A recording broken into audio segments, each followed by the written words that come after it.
Kerajaan Kediri merupakan salah satu kerajaan besar di Nusantara. Kekuasaan Kerajaan Kediri sangat luas hingga seluruh Pulau Jawa dan sebagian Sumatera.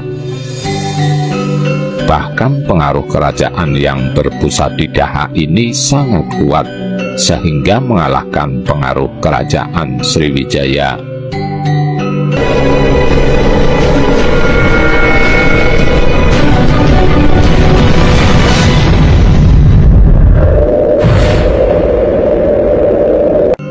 Sisa-sisa kemegahan Kerajaan Kediri masih kita temukan hingga saat ini.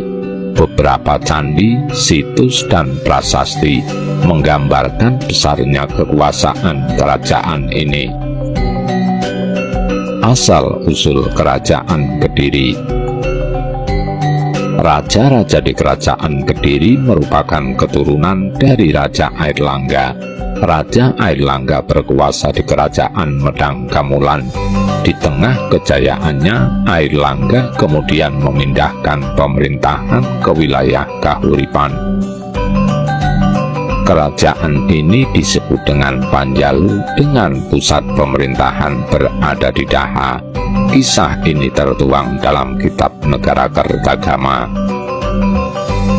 Airlangga memiliki dua putra, yakni Sri Samarawijaya dan Mapanji Karasakan. Kedua putra Airlangga ini ternyata saling berebut kekuasaan. Untuk menghindari bentrokan pada tahun 1041, Airlangga membagi kerajaannya menjadi dua. Kerajaan tersebut adalah Jenggala Kahuripan dan Panjalu Kediri. Kedua kerajaan ini dipisahkan oleh Gunung Kawi dan Sungai Brantas. Sri Samarawijaya mendapatkan kerajaan wilayah barat, yakni Kerajaan Panjalu dengan pusat pemerintahan di kota Daha. Sementara Mapanji Karasakan mendapatkan kerajaan wilayah timur yang bernama Janggala dengan pusat pemerintahan di Kahuripan. Pembagian dua kerajaan ini dikisahkan dalam Prasasti Mahasuktiya, Serat Calon Arang, dan Kitab Negara Kertagama. Kerajaan Panjalu akhirnya dikenal dengan nama Kediri, memiliki wilayah kekuasaan, di antaranya Kediri dan Madiun. Sementara wilayah kekuasaan Kerajaan Janggala meliputi daerah Malang dan delta Sungai Brantas dengan pelabuhannya Surabaya, Rembang, dan Pasuruan. Meski kerajaan sudah terbagi dua, namun kedua anak Airlangga merasa berhak atas seluruh tahta Airlangga, sehingga peperangan terus terjadi di antara kedua kerajaan.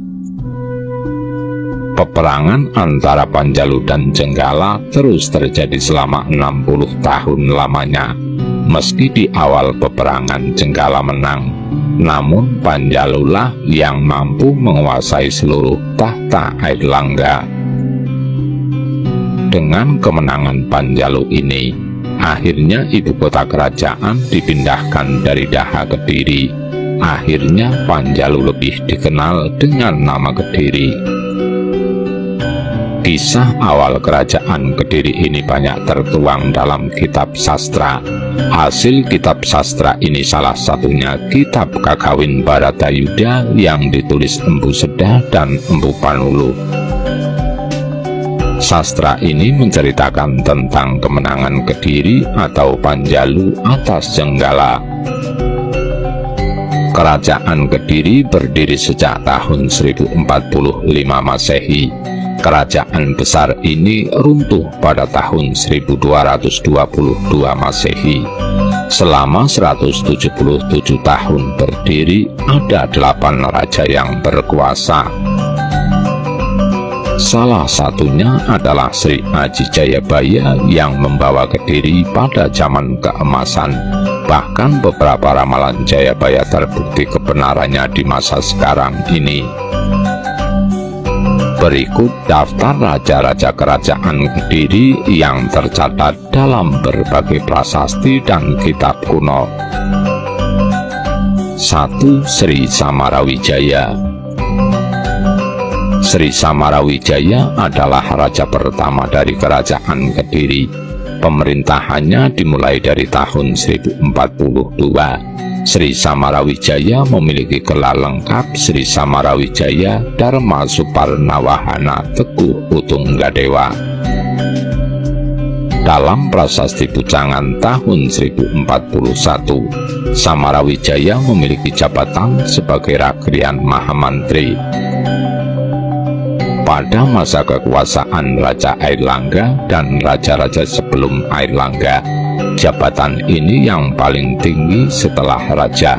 Jabatan ini mirip dengan status putra mahkota, pada umumnya dijabat oleh putra atau menantu raja.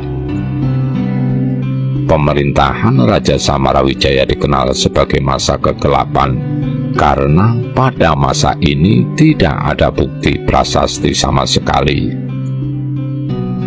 Berdasarkan cerita dalam prasasti Pambatan dan prasasti Gandakuti, Raja Samarawijaya naik tahta di saat Airlangga turun tahta menjadi seorang pendeta. Akhir pemerintahan dari Raja Samarawijaya tidak diketahui dengan pasti. Prasasti yang menceritakan nama Raja Kediri selanjutnya adalah Prasasti Sirah Keting tahun 1104 Masehi. Prasasti ini dibuat oleh Raja Srijayawarsa. Tidak diketahui apakah Raja Srijayawarsa merupakan pengganti dari Raja Sri Samarawijaya, ataukah masih ada raja lainnya di antara keduanya. 2. Srijayawarsa. Srijayawarsa memerintah di tahun 1104 Masehi. Srijayawarsa bergelar Sri Maharaja Jayawarsa di Jaya Sastra Prabu. Tidak diketahui kapan pastinya Raja Jayawarsa naik tahta sebagai Raja Kerajaan Kediri. Kisah Raja Jayawarsa tercatat dalam Prasasti Sirah Keting tahun 1104 Masehi. Dalam prasasti ini dikisahkan jika Sri Jayawarsa sangat mencintai semua rakyatnya, bahkan dirinya selalu berusaha untuk meningkatkan kesejahteraan seluruh rakyat. Prasasti Sirah Keting berisi tentang pengesahan Desa Marjaya sebagai tanah perdikan atau Sima Swatantra. Tidak diketahui secara pasti kapan Raja Jayawarsa turun tahta. Dari Prasasti Panumbangan tahun 1120 Masehi hanya menyebut makamnya, yakni di daerah Gajahpada. 3. Raja Bameswara.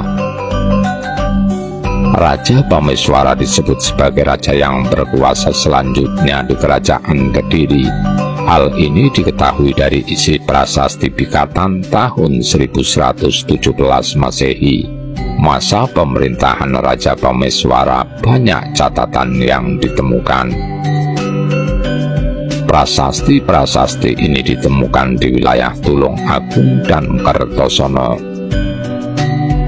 Dalam prasasti tersebut banyak memuat masalah keagamaan. Dari kondisi ini bisa diketahui kondisi pemerintahan yang sangat baik. Tidak diketahui kapan Raja Brameswara turun tahta. Berdasarkan prasasti Ngantang, raja selanjutnya yang berkuasa adalah Raja Sri Jayabaya. 4. Sri Jayabaya. Dari catatan yang ada, Sri Jayabaya berkuasa sekitar tahun 1135 Masehi hingga 1157 Masehi. Raja ini bergelar Sri Maharaja Sang Mapanji Jayabaya, Sri Warmeswara Madusudana Awataranindita Sutri Singha Parakrama Utunggadewa.